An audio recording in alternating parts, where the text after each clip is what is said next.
Richard Ramirez grew up in a working-class neighborhood of El Paso, Texas, the youngest of 5 siblings. As a child, he was active in the Catholic Church, taking Holy Communion and serving as an altar boy. No one would ever guess that this sweet, shy boy would grow up to become a notorious serial killer, whose rampage would terrorize the entire state of California. When we found out that Richie was the Night Stalker, it was an end of innocence being related to somebody like that. It's just awful. The way he killed him, the torture, it left a scar on a lot of people. He was worse than an animal. Known as the Night Stalker for his method of sneaking into the homes of sleeping victims, Richard's brutal crime spree left a devastating impact. Mom and Dad are Christians. We know where Mom and Dad are. And it's us 3 kids and grandkids that are struggling with what's left. Richard's reign of terror was driven by his belief that he was Satan's emissary.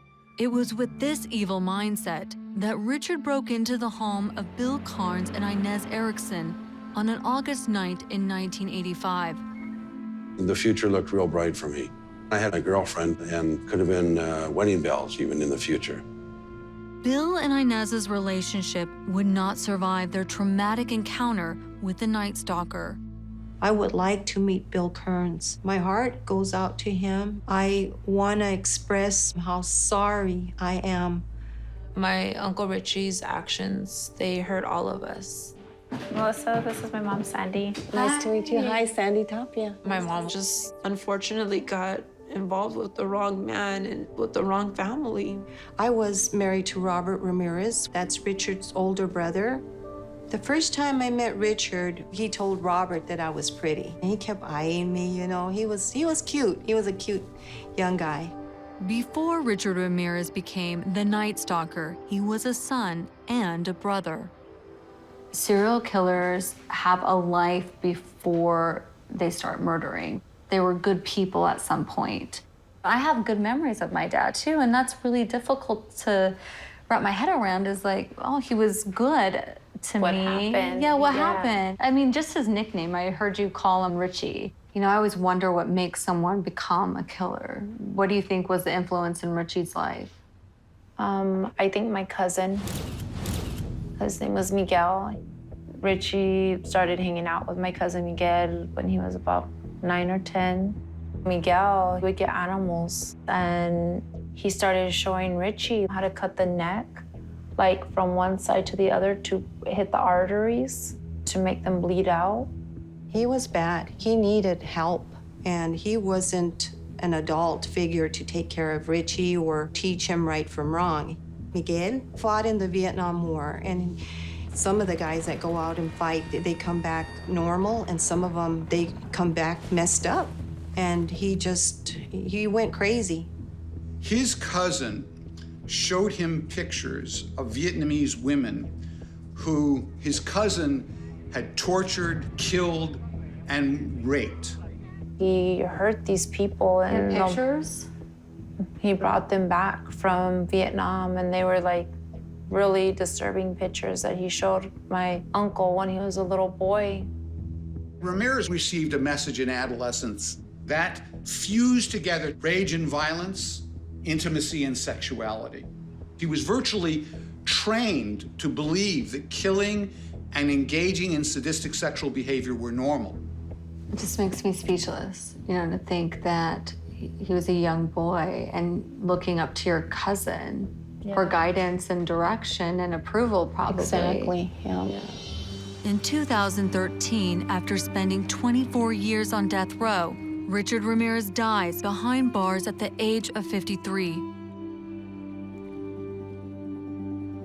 His death from cancer does nothing to ease the daily struggle of his surviving victims. Bill Carnes has never escaped the Night Stalker's brutality. Today, I'm going to be introducing you to Shelly Ramirez, who's the niece of Richard Ramirez. Also, Shelly's mother, who is Richard Ramirez's sister-in-law, and her name's Sandy. Well, perhaps I could unlock another key to the mystery of what happened that night and why me. Hi, ladies. Hi. How are you doing? Good. Good. It's good to see you. Nice again. to see you again. I know today is, a big step for both of you, and it's not easy. We're both very nervous I about have today. anxiety. My uncle really hurt him. I mean, we don't know how he's going to accept us when we walk in there right now. Bill, what happened that night?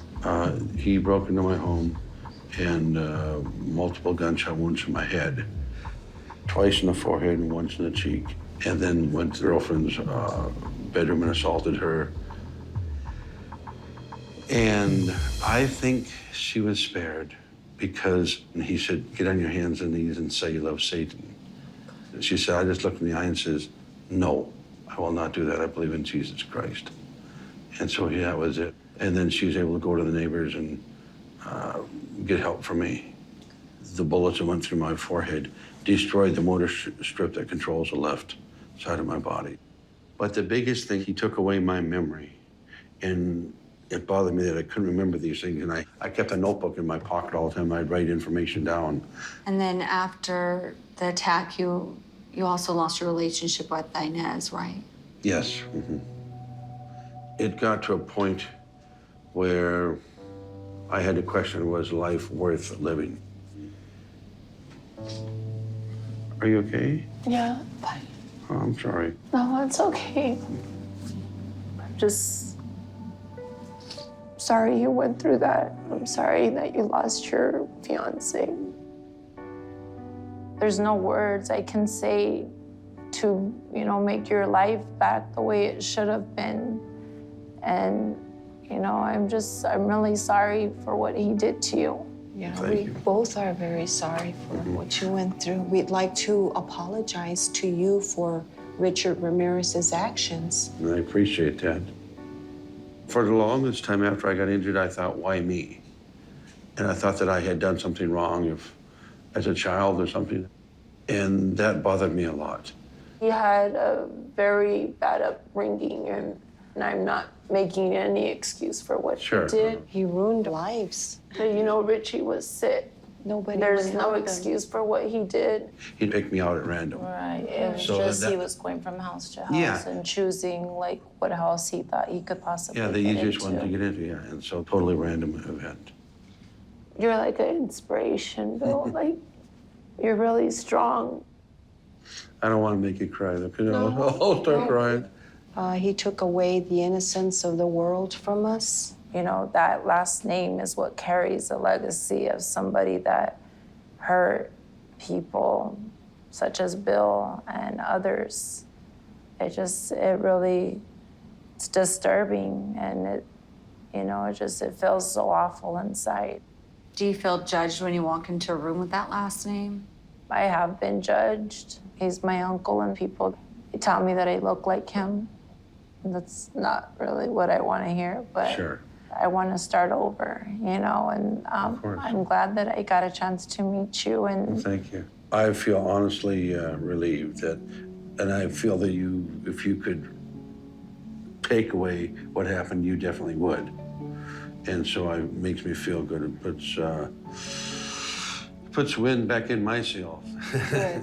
We've given each other power. Yes, there we go. Exactly. Yeah, to go on with our lives.